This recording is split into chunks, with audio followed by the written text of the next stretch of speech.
Welcome to Three Devs and a Maybe, the podcast series for beginner web developers and general web enthusiasts.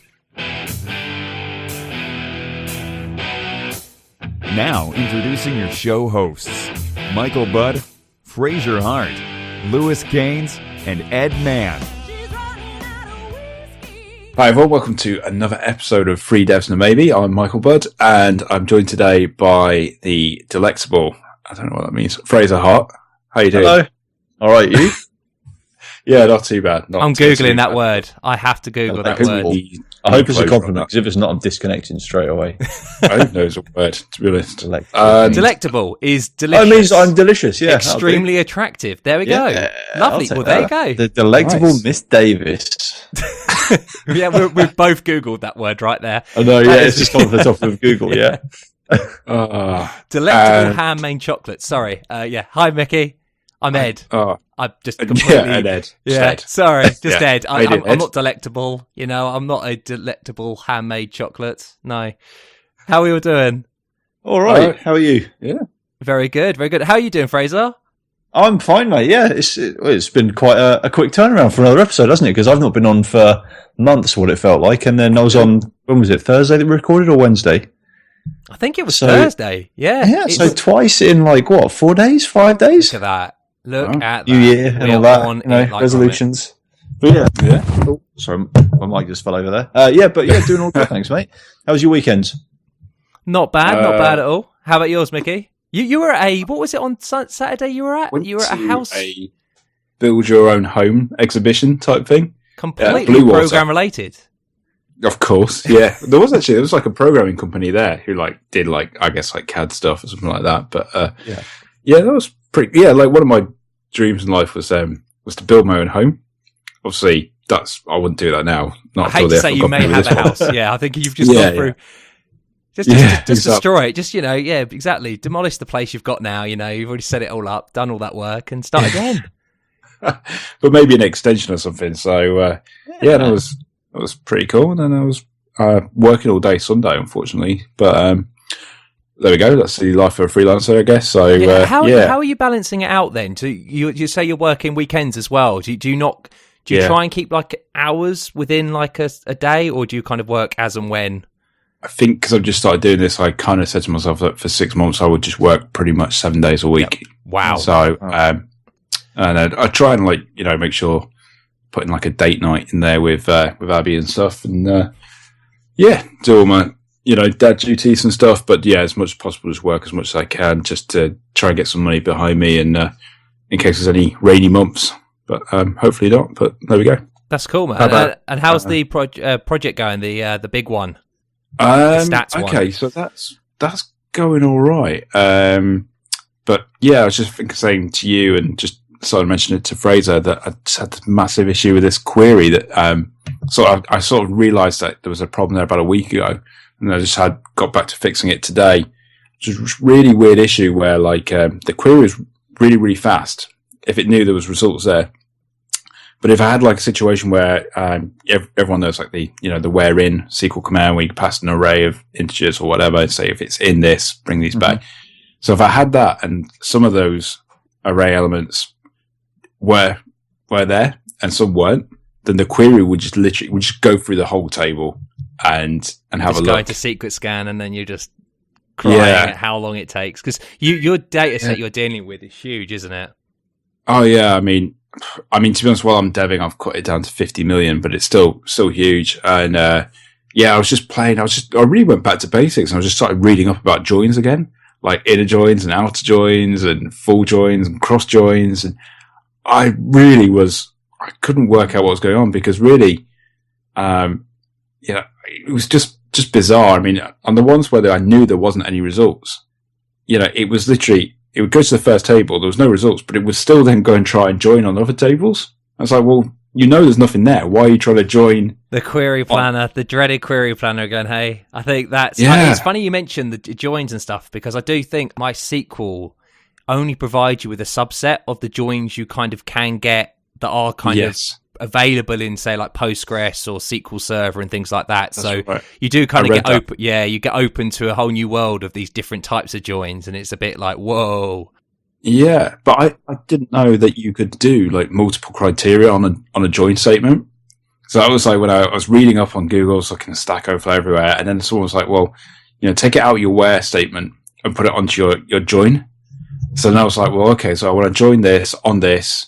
And then filter it based on something else or something, yeah. Yeah, and that suddenly went from this like 4-minute query down to like 0.6 seconds, I think it was.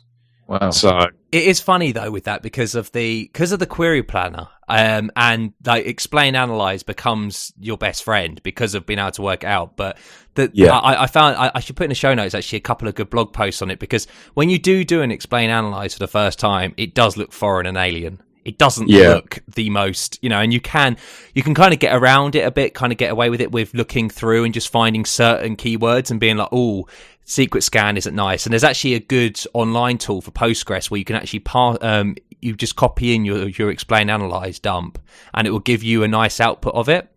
I'll put that in the show notes as well, which will give you. I just remembered it now off the top of it, like kind of just thinking. Thanks, I know I haven't actually mentioned this to you off air. Sorry about that. Yeah, I thought I'd save it the podcast. You go through the pain, and then it's the podcast you get. The benefit. Yeah.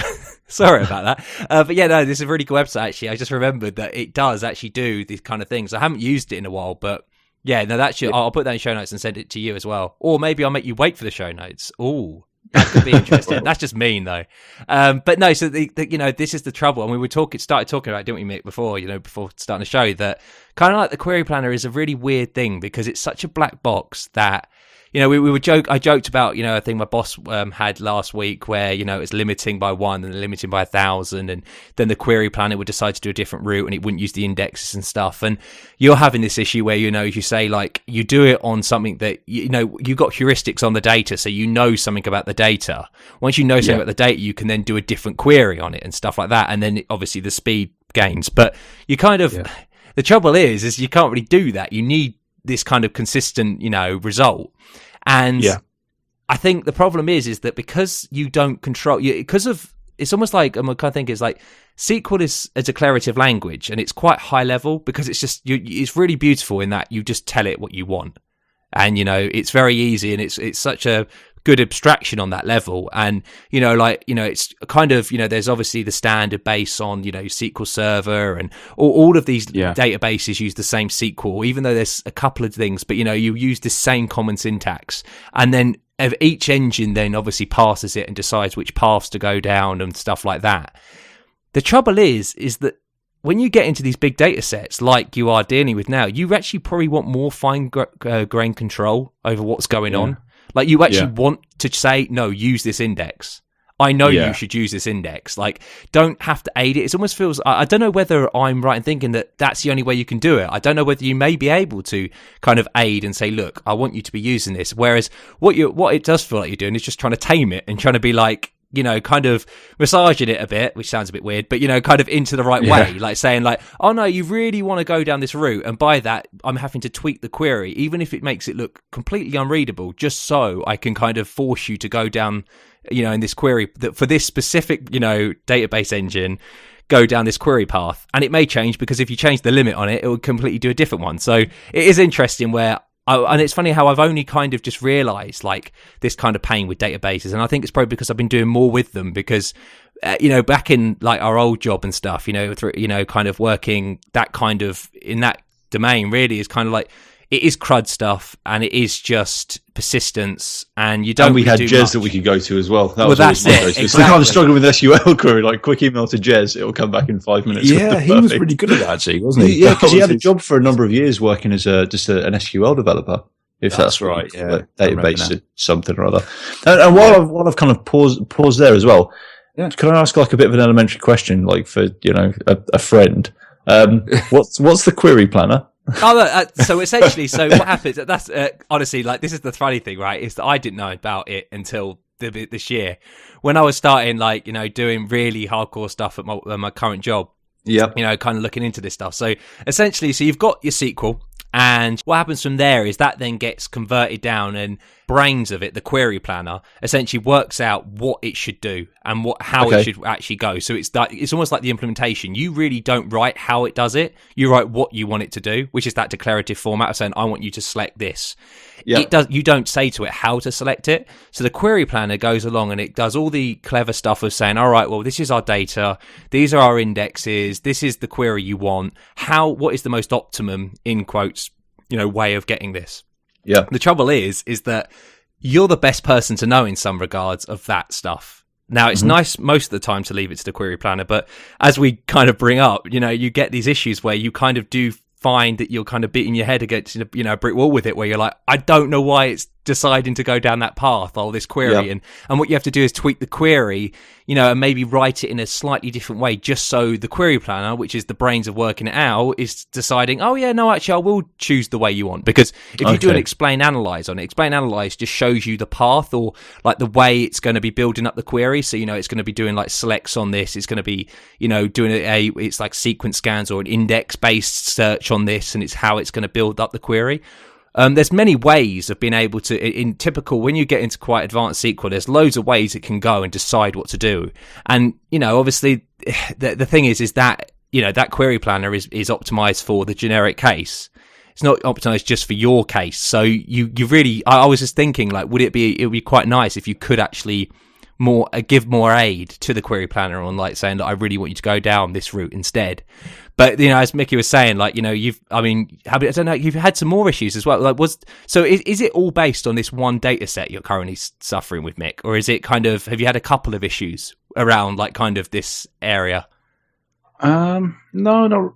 I mean, that's been the main sort of issue. I mean, obviously, there's quite a few things I've had to get used to. Like I've been using the by a data type for storing IP addresses and stuff. I'm still not 100% sure if I'm doing the best thing there, because I've been searching, but like having to cast that back as text to search.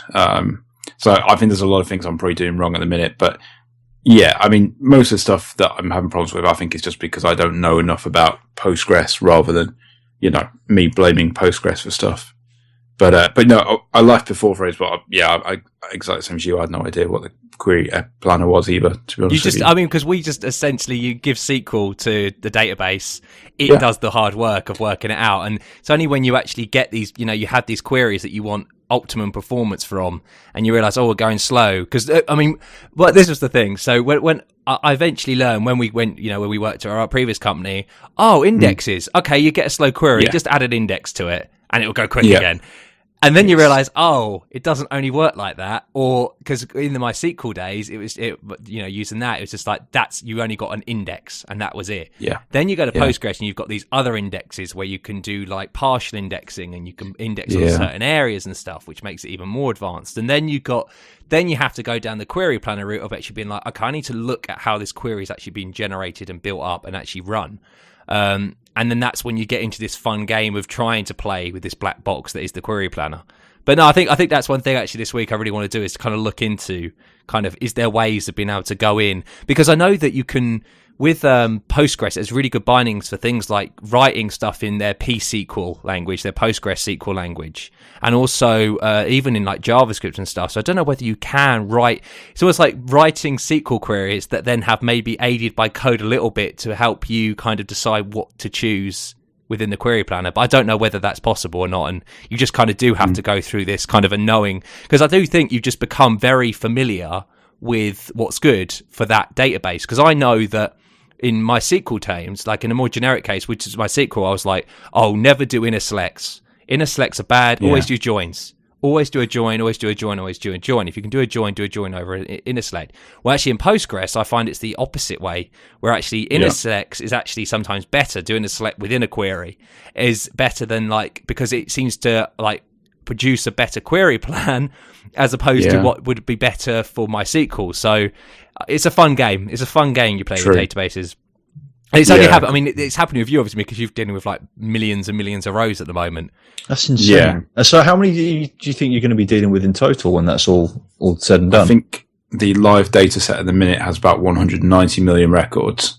Wow. And obviously, I need to future-proof that. So, when I first started playing with it, I doubled it to about 400 million. Okay. And it was it's challenging, to be honest with you. How much space incidentally does that take up on disk? That much data? Well, it's interesting you ask, but basically a lot. But I got like a dedicated DigitalOcean box, which literally just put this Postgres server on there. Yeah. And I think when I had 190 million records on there, it took up about 30 gig. Wow. So yeah, a lot basically. And I know I can't really discuss much about the client, but I know their live server, they've got, I think it's 2 terabyte disk on that server. Right. So yeah, it's. So do you think you'll host it on a DigitalOcean box when it goes live, or will you go elsewhere? Yeah. Oh, cool. Yeah, I did. Who was it I was looking at? Heroku. At one point, I was looking at them because they seem, they're really experts on Postgres and stuff, and and they just manage that for you. And I think they'll, if you need more performance, whatever, they'll scale it up for you, etc., etc. Uh-huh. But to be honest with you, when I was playing with the huge numbers like the 400 million, the 190 million, that was working quite nicely. Admittedly, I don't think I've really tested it on everything that it's going to do, because essentially the searches on it are going to be, very, very fine grained. Like, you'll be able to say, search for something on this day, from this IP address. And I have no idea at the minute, but I'll try and do it with DigitalOcean. Obviously, it'll be a much, better box than what I've got at the minute. But, I'm hoping, I take it with DigitalOcean, you can just boost up the spec on your... So that's, it's nice. You can kind of just do the slider, can't you? And I think with that, it needs a lot of RAM. Like RAM, a lot of RAM. The trouble is once you hit disk, even if it's SSD, it's still slower than RAM. So your indexes all need to be in RAM to get that performance, where you've got good indexes, like not wasteful indexes, good, concrete indexes that do the job and are really getting used a lot. Which then you can use, because as you say, like getting a 30 gig or more. I mean, RAM is actually, you can get a lot of RAM. But like having say 2 terabytes of data, as long as you've got, it goes into where you really need a lot of RAM then for the indexes to be able to, it doesn't have to go and hit the hard drive or the SSD, which is going to then slow it down a lot more. But it's funny because in stuff like that, then you can kind of think maybe, and this is where it comes into pre-optimization, but can you aggregate data and maybe pre-compute stuff, where, like these reports and things like daily, is it maybe you can kind of think, is it beneficial for me maybe to be generating these reports, daily long, kind of in an asynchronous queue in the background, per day, that have the reports, so you don't have to hit the database and do those queries. Maybe each time they dynamically want them, they've already got a pre-computed cached version or things like that. These are. But this is the trouble. This is where it gets harder and harder because it's really great being able to, and it's the most beneficial thing if you can just compute it dynamically at that time. It's the best thing because you've got that and you've got the snapshot and it's fine at that time.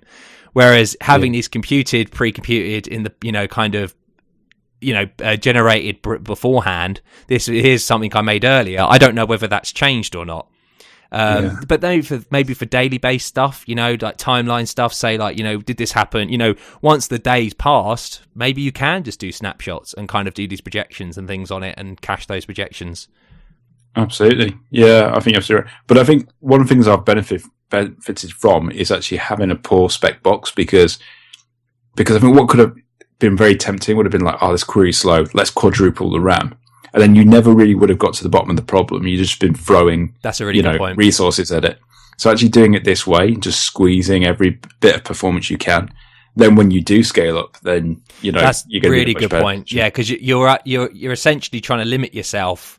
Because you're dealing with because at the moment you've got, as you say, the easy way is for you just to go scale up, but eventually you're going to be scaling up to a point where now you can't optimize it. The queries you've already made are so unoptimized, then you're going to have to deal with that at that time. Whereas now, if you're dealing with those problems now, it makes it easier and it's cheaper. Essentially, because if you're going to be having to, kind of be managing and they'll be fronting the bill for these boxes, you do want the best performance you can get out of the cheapest box possible. You want to be able to just give them, this is the exact amount of RAM that you really want, and things like that, and be able to tweak it and such. Yeah. I've got a couple of other things I wouldn't mind mentioning if that's all right with you guys. Absolutely, go ahead. Hog the mic. But not at all. first one, I think I mentioned this ages ago, and Ed was like, "Is this another thing that you're like plugging and you've not actually used?" And I was like, "You're never like that, not you." I know it's not me, right? No. But, so I think I mentioned Let's Encrypt ages ago, but in my defence, I don't think they'd actually. I saw a that tweet service. from you today, so I can clarify. Yes, you have used this product now. I have used it. Thank you. So yeah, it is now like a live service, and basically, like I know, like during my like university studies and stuff, like we had to like do self certifying certificates and stuff, self signing certificates, but obviously the downside of that was it wasn't really a trusted certificate or anything like that, and it was yeah. But anyway, Let's Encrypt. You just pull down like this Git repo. So I pulled it down straight down onto my DigitalOcean box, and then it's like a one command, and it will create the certificate for you. Wow! And then it'll tell you where all the certificates are. So then you can actually just go into your conf.d file and just say, okay, this is where the keys are. Does it actually give you the configurations and stuff as well for the like servers, or do you have to Google around for all that? It gives you it does all for you. Yeah. That is really cool. It's amazing. So yeah, if you like go to, I'm not deliberately plugging this now, but if you look at michaelbud.co.uk, you'll see it's now got the nice padlock on there and stuff. Yeah, and it looks nice. But and how long does it take to set all that up? Because I've got a couple of clients that are kind of they've been asking about SSL certificates. Well, I say they have been. This is like going back a year or so, and I kind of dissuaded them from doing it because of the costs involved and the kind of upsides and downsides and stuff. But how long did that take to set up in its entirety? No word of a lie, 10 minutes. Wow, honestly, they've really done a good job, haven't they? Man. It's brilliant. It's absolutely. They've taken something that was really fiddly before, and now it's just so painless. And literally, just come up with a blue screen, and it'll say, enter your email address, enter that in, and it just creates the certificates for you. Just done. So that is awesome. Yeah. So it's weird because I know you were mentioning today, like when you're going through it, and it gives you like kind of the basic SSL, doesn't it? Certificate, which is the one where they can author it, like they automatically give it to you. Based and you have to. I think. Do you have to do any like domain, like anything to prove that that's your domain? Like, do you have to do anything? Like, you didn't have to do anything. Wow, that's cool. Oh no, I think what it does do, to be fair, so you pass a domain, and then it does some sort of DNS check. Because I did try it with I just had a site that I was just literally viewing via the IP. There's no domain pointing to it at the moment, and I tried to just put some dummy thing in there, and it said no, failed, because it. So it does kind of have to check. It does like its own check, because I know that some of them, like the free ones, and actually just some of the auto ones, what they do is they make you so you have to like maybe put in like a domain record or something, like an A record or like a C name record or something, for them to say, you do actually own that domain. Which is good, And I think, but the nice thing is, and this is the problem with all these like free certificates, all certificates in general, is like they're great, and this is the problem with self-assigned ones. Is the problem is they're not actually, so it's the certificate chain within the browser, like within each browser, they all have their own certificate chains, like, ones that are valid, which allow, like, I trust this site, I trust these sites, and this is the certificate I trust. It seems that the Let's Encrypt ones are like perfectly valid, like Chrome allows them. I tried it in Safari and then Firefox, so it seems to be great. I mean, the only thing is it does, this is the one thing where, this is where you then want to go for a paid solution, is maybe when you're talking about, like, say, clients and stuff, is that they can have a free one, and a free one's great. It's going to give you that trust that, it's now secure, which is the security between the endpoint, But the issue is because it's two things, SSL, it's the security of that, but it's also the identification. It's kind of like the authentication that this is the person I want to talk to. And what you get, that's called an extended validation certificate. And that's what gives you that green, the nice green bar where it says, oh, this is whoever, you don't get that with these certificates. Those ones need to be you probably end up having to pay, because what they do, like billing checks and things like that, where you have to like send off, certificates, like, or any like kind of proof that that's the company you're working for, that's etc. like that. So it's fun. I think, actually, to be honest with you, like with clients, I think they would be fine with. It depends. Like, look, you're getting it for free. You're getting SSL. This is the trouble, though, is everyone says you have to use SSL, but it's such a ball ache to set up, and it costs so much. People don't want to do it, and this is making it easy.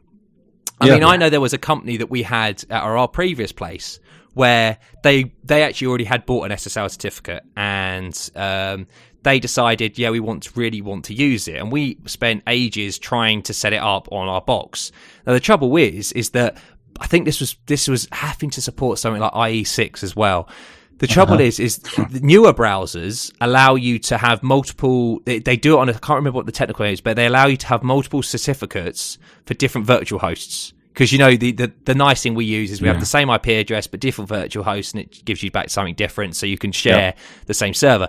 Old certificates and old browsers, I think I'm right. I think it is that they don't allow you to use different. Like the IP address is the unique thing, so you'd have to have a different IP address as well. So you'd have to have another IP address pointing to the same box if you wanted multiple. Each SSL certificate would have to have a different IP address, which would be another ball ache. So this is great that this allow. That's nice that we don't have to worry about that. Because new browsers don't have to worry about that. But it's nice that this kind of, if you're saying it was that quick, that's stupid. That's so great. Quick. Painless. Yeah, I'm going to check it out. I might give that a go on my blog, and then go from there. If I can get it to work, then just roll it out to the client sites as well. Honestly, it's one pull down Git and then run one command, and then change your conf file wherever it is, and that's it. It's so painless. I've one last thing. I have started reading. Friend of mine gave me a copy, PHP Master by Lorna Mitchell, Matthew Turland, and Davey Shafik, and they were like at the PHP UK conference last year, and basically my friend won this book in some sort of raffle, and I think he'd already got a copy of it, so he gave me the one he won. But I started reading it last night and thinking, is this a good use of time stuff? But it was. So many things are like, I can't believe I didn't know this, and I've been doing this for years.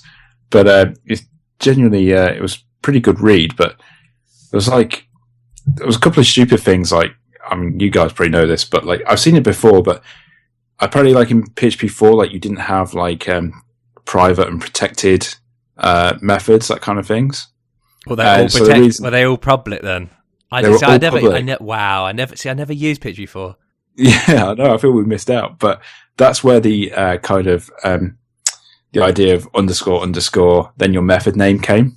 I was going to say, because that's how we do it in JavaScript as well, like because it's all accessible from anywhere. So you just underscore the private stuff to let the developers know that you probably shouldn't be accessing this. If you touch this, you're gonna It's like if you touch this, it's your own fault. I think they do it. They do it in Python as well. Python it doesn't have the concept of these private and all that because it thinks the developer should be clever enough to know not to tamper with it. Yeah.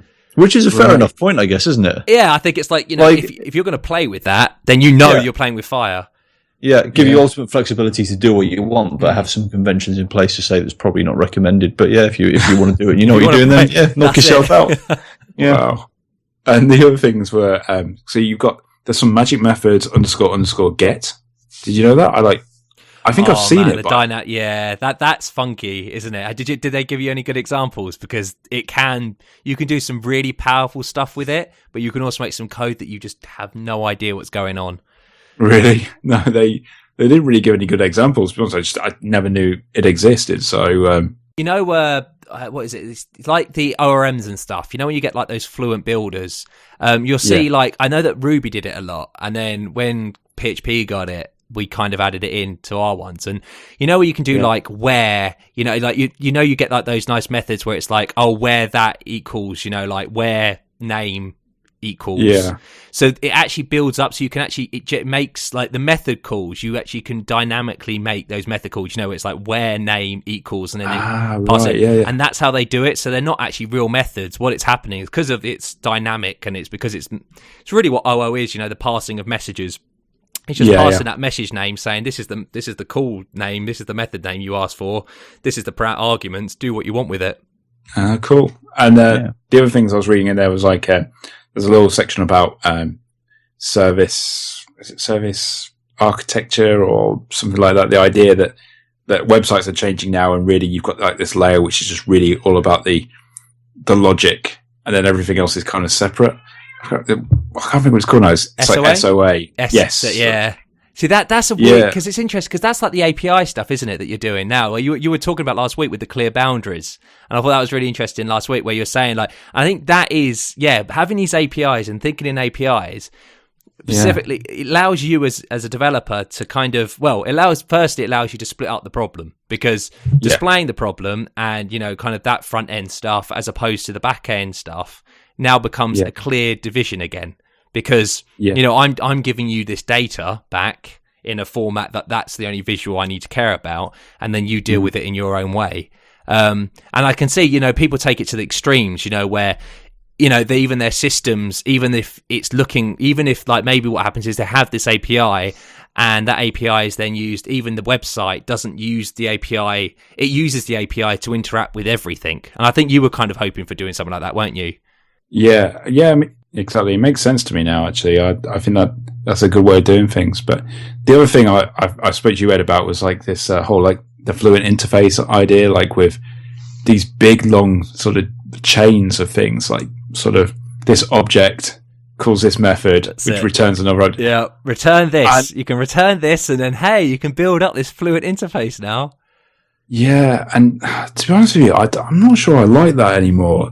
Because I think it becomes quite confusing, especially you've got like 3 or 4 of those chained methods. When you messaged me that, I was like, I'm glad you. Like, I like the fact you're thinking that, because a set. When I think of set name, I don't expect it to return anything. That's a void action for me. Like, you're setting on that thing. That's it. You're not returning me anything. Like, it's not like a get. A get for me is you're giving me something. This should be set and get then, and then get object. Like, I don't know what's going on here.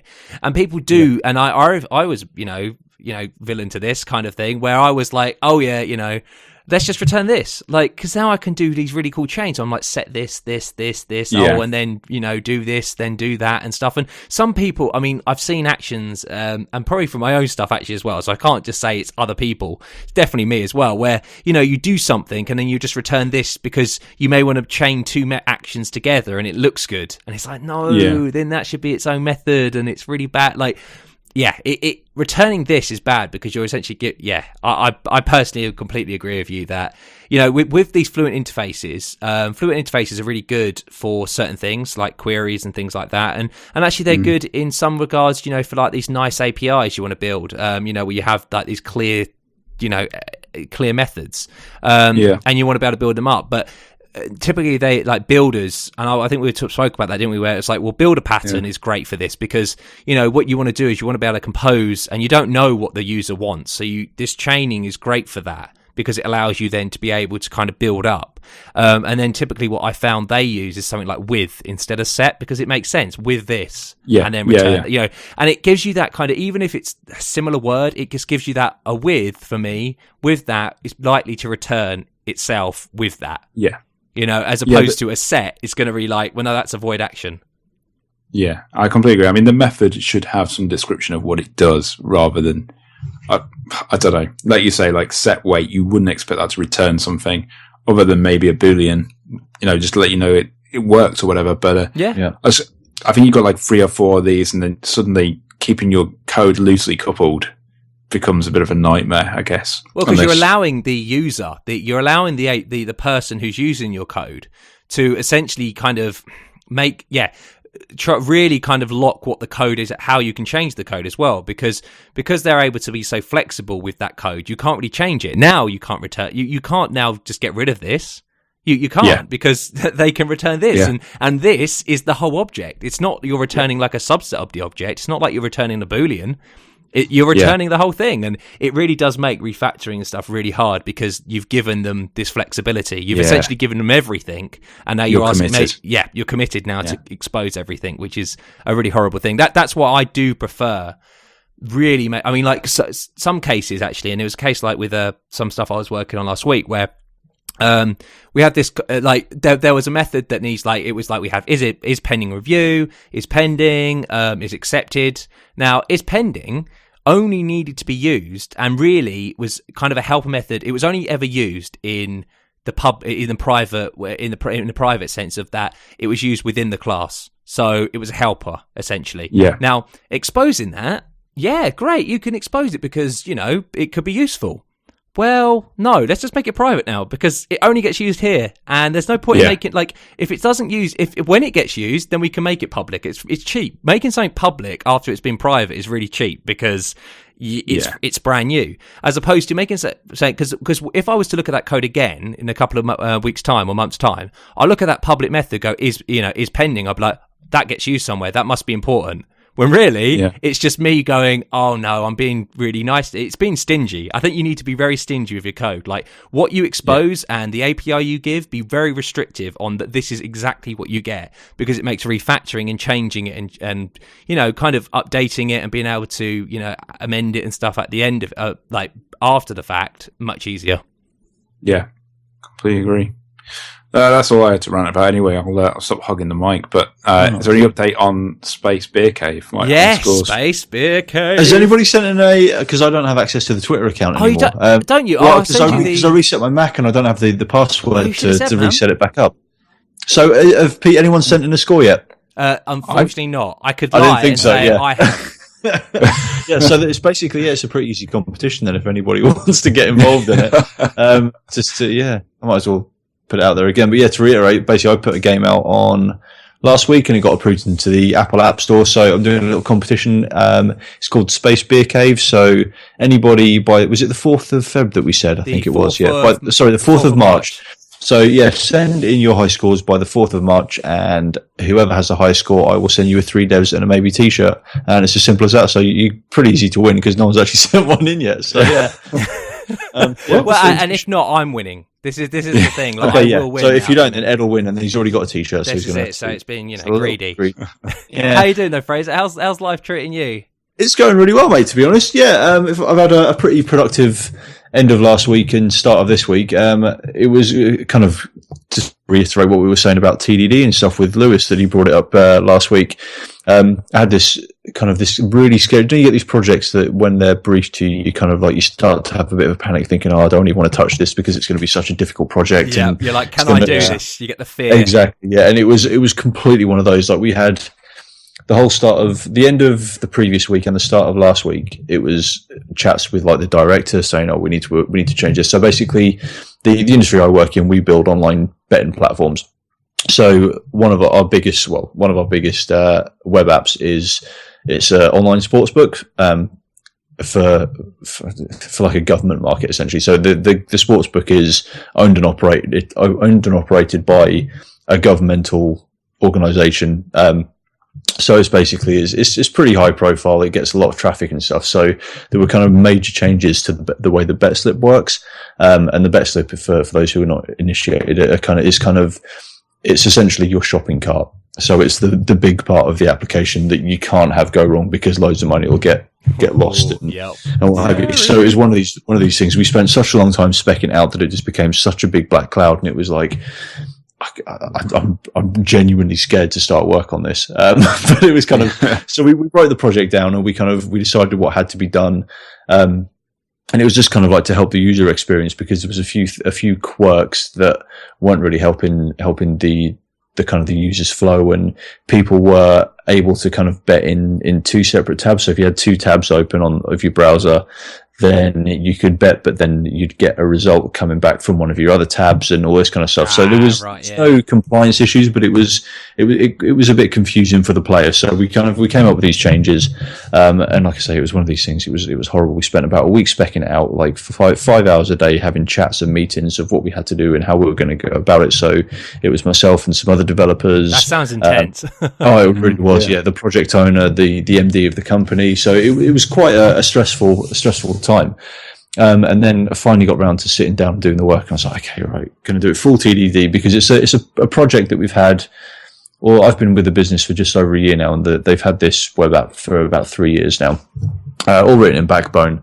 And then when the web app was first created, there was no testing involved, and it was just a case of just traditional development. Yeah. So we're now kind of it has a few tests around it now, but not very many. I think the test coverage on the whole web app is about 20%. So every time we build a new feature or every time we do any refactoring, we're making sure that we add loads more tests so we can get the test coverage up. So I kind of sat down, I was like, right, I'm going to do it Uncle Bob strict TDD style.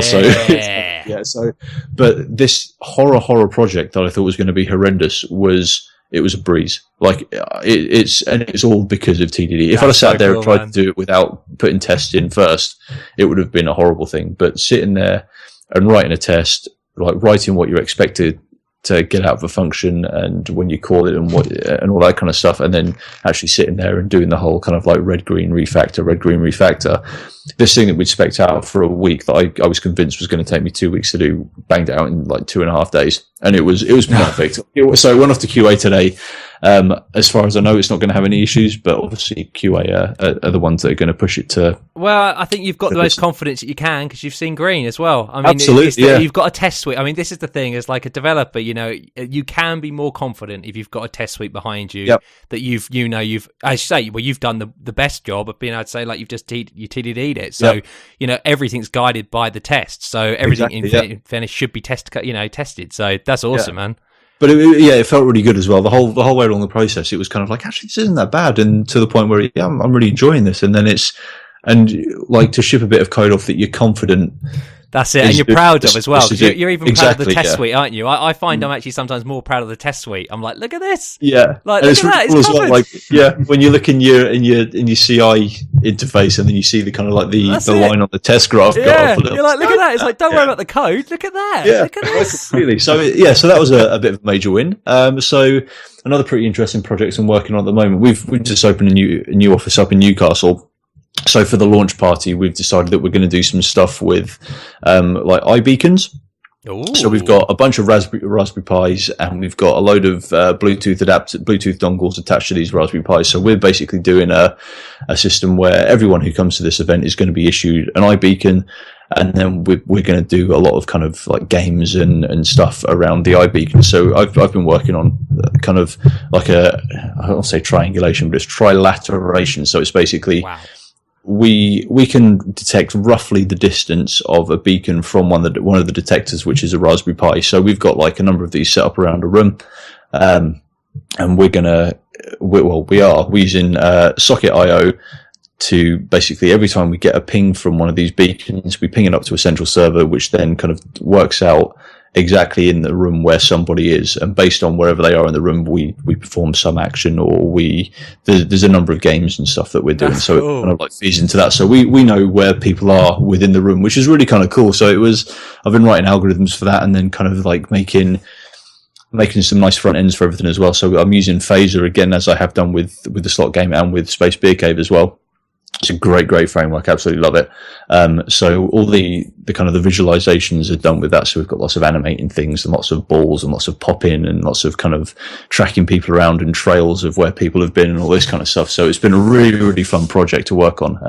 And it's just nice to play with new technology, isn't it? And this is great. Is this actually something that you're going to be releasing then? The company's going to release, or is it just because of for fun, like for the fact of like this release? Well, it's a bit of both, to be honest, because the company's one of the new products that we're looking at, we're looking at doing stuff with eyeBeacons essentially, in terms of tracking. So an eyeBeacon, what is an eyeBeacon then? So that is something that is a Bluetooth. It's basically like a little Bluetooth dongly thing that's kind of like, when you can detect a Bluetooth mouse, or you can detect a Bluetooth set of headphones or something. It's literally just the thing that says, "Oh, here I am," and it's kind of like I don't actually know technically what it is, but as long as you can play with the API, that's all that matters. That's it. When you've got a high level software API, I love it.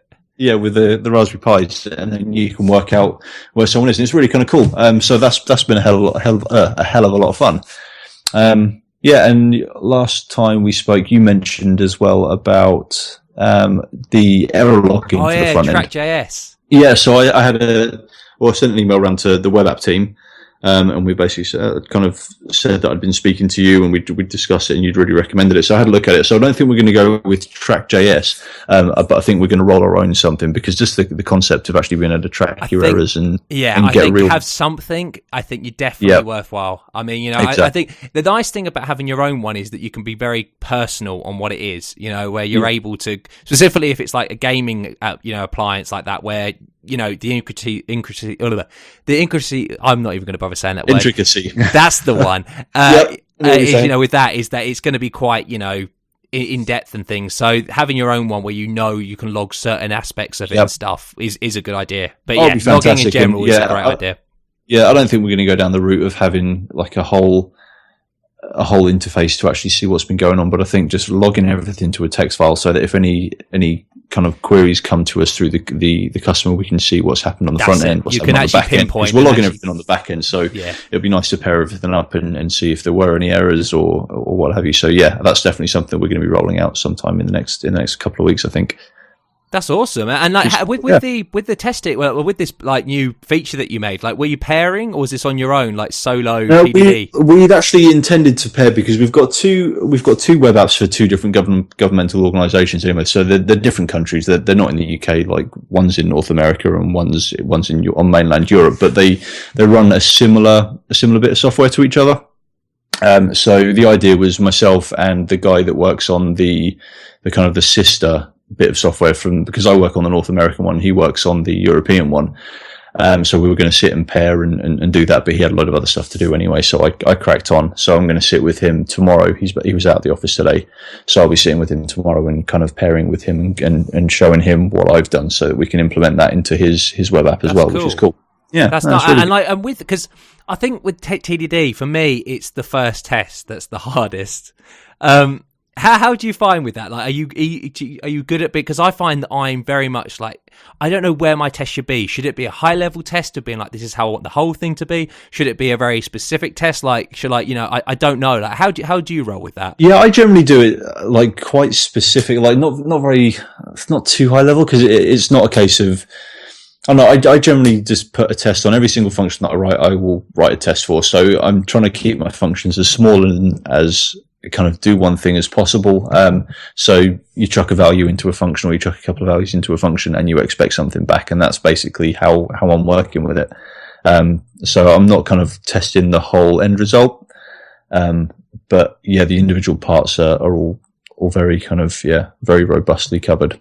I like that. I think it's fun because it's really hard. I do find I think maybe overthink sometimes, and where I should be like maybe I think maybe I should have an overarching test first, and then I go in and I've done it that way and I've gone kind of it's like I start off on the kind of a bit more around it, the boundary, right? And then I do more in depth. Then I start it going outwards. Then then I dive in and go outwards. And then I've got ones where I literally just say, no, I'm not doing outwards. I'm going straight in and then building outwards that way. And I don't know. I still play with either way. Like for me, I mean, look, TDD on its own is great. Like being able to do it, but it's there's so many bits in part, in it, and it's great. The refactoring, I think to me that's the win, right? Because it allows you, you read, fail. Test doesn't pass it, do anything, break any rule you want as long as it passes. Exactly. Boom, refactor, remove duplication, etc. like that, make it better. Yeah, that's fantastic. Yeah, it's a great thing. Mick, are you spending some time this week, you say, kind of hopefully looking at some testing stuff? Yeah, you guys are all making me feel guilty. But I was just going to say, I think Fraser now has the coolest job out of all of us.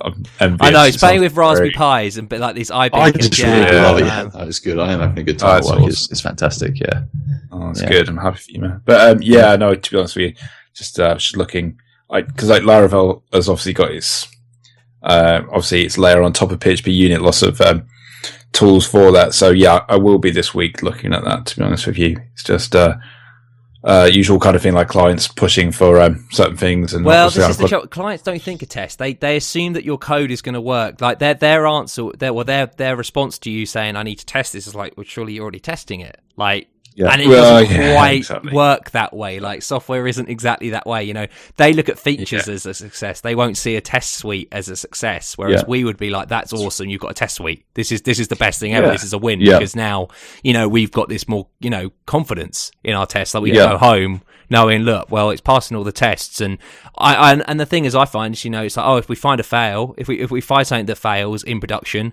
we fix the bug, we write another test for it, that will never fail again. Like, for me, that's a great win. Like, being able to have this confidence again that you've got a test suite that passes. Actually, speaking about PHP Unit, there was a blog post that was released last week from Sebastian Bergman, the guy who made PHP Unit. Yeah. And it's a really... Did you read it? I did, but as soon as you mentioned the name, I was like, "That, yeah, he's the guy who made it." Yeah. So it's called questioning PHP unit best practices, and it's quite a funny one actually, because I don't know, I haven't used any exception based kind of assertions in any JavaScript stuff, so I can't really comment on that. But this kind of, I do feel this happens also, I don't know, in the JUnit world as well, like with Java, because so essentially what happens is that when you want to, so you've got your arrange, act, assert. So you arrange your stuff, you've got you build up, your environment, essentially, what you want, then you act, you do the action that you want, and then you assert to see, did it do what you expect it to do? So, like maybe you have like arrange this object, this service, call this service, act on it, then assert. So say in the case that this service, maybe I provide it with invalid input or something, and it needs to throw an invalid argument exception. What typically happens is like in the old days, and I actually never used PHP Unit 2, but like what happened was it was like arrange, you acted, you actually would do the try catch. If it caught, you would do a return.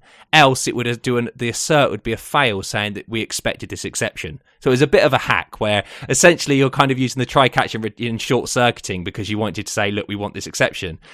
Then what happened is, and this is the way I kind of started using it, they made the doc types, like DocBlocks as code is a massive topic in itself. Like a lot of, like you see it in a lot of frameworks, and a lot of web frameworks typically do it where, they have the code, like documents, comments as code essentially, because, you have like at root and at method and things like that. And the DocBlocks become like rewritten by the parser into code, which is a bit, I don't agree with. Like, I think some cases, things like when you're in the delivery of things such as like Symfony and things like that with delivery platform, yeah, that's fine. Maybe like being able to just, instead of having code for it, it just says, oh, this is the method, this is the root and things.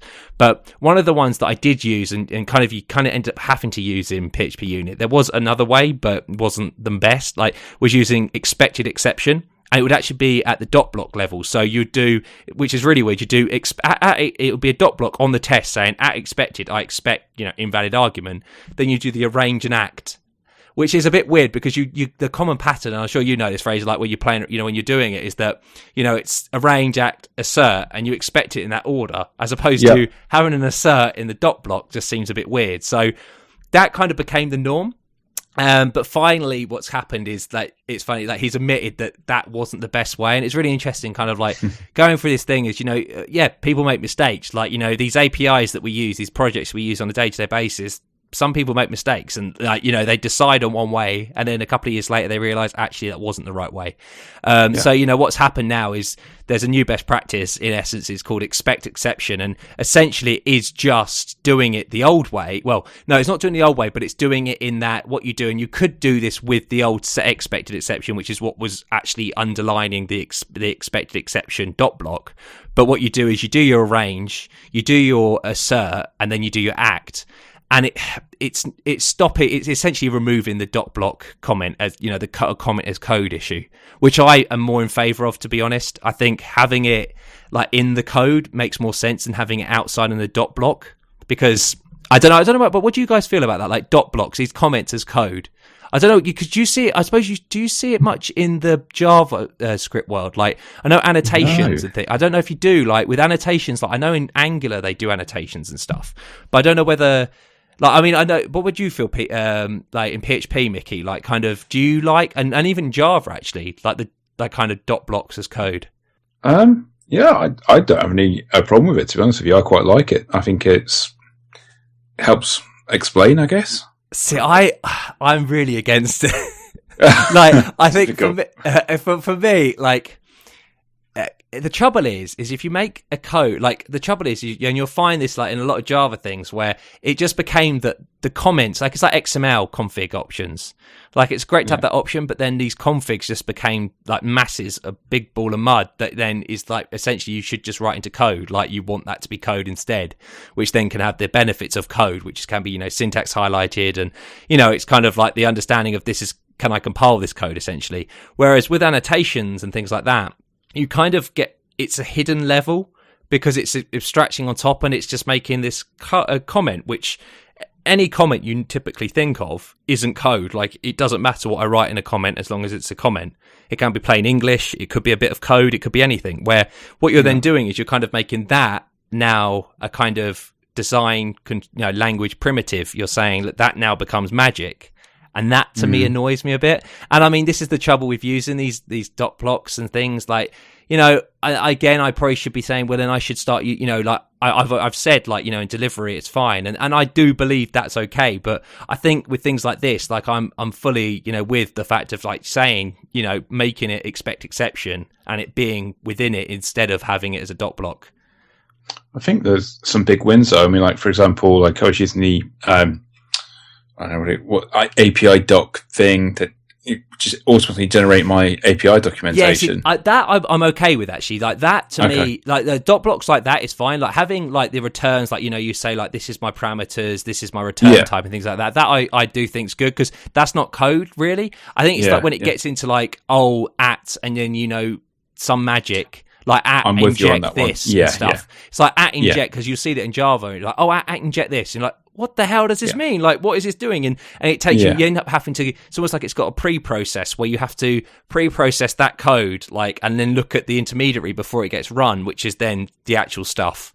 So it's a bit weird. Anyway, that's a rant. That's my rant over there. But other than that, I don't actually, I don't actually have any picks or anything this week other than that. Really? That's my only one. I am, pretty much. No hot picks? No hot picks. We haven't got hot picks.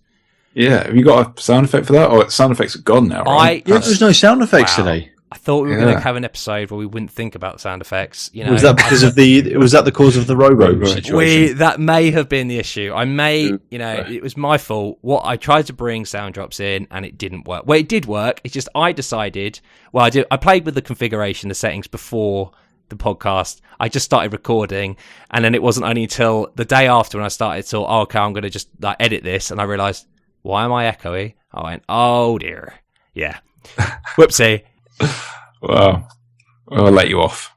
And that is a true story, but I can't even do true story, bro. That would have been an epic sound drop right there. Yeah. It would have been perfect. It would have been perfect. Oh, dear. Have any of you guys got anything else to say for like this episode? I think we're almost actually coming up to the hour mark. We are, yeah. And we may be able to do. We may do the 60. Well, we probably won't do a 61-minute episode. No, we'll be 5 minutes short unless we. That's going to bring the average down. But if we keep doing slightly short ones, then maybe it will bring the average down to 60, which could be a bit. That would be good. 60 minutes. Yeah. Oh wow! Yeah. No, I think we'll call it an episode. Yeah, that sounds great. All right, guys, well, it's been awesome. Perfect. This is rolling. We're rolling now. We've done like an episode on Thursday, episode Monday. On fire, absolutely. Well, it's been great talking to you guys and audience. Thank you for listening to us ramble on and my ramblings and my disagreements. And we'll speak to you next week. All right. Thanks for listening. Bye. Take it easy. See ya.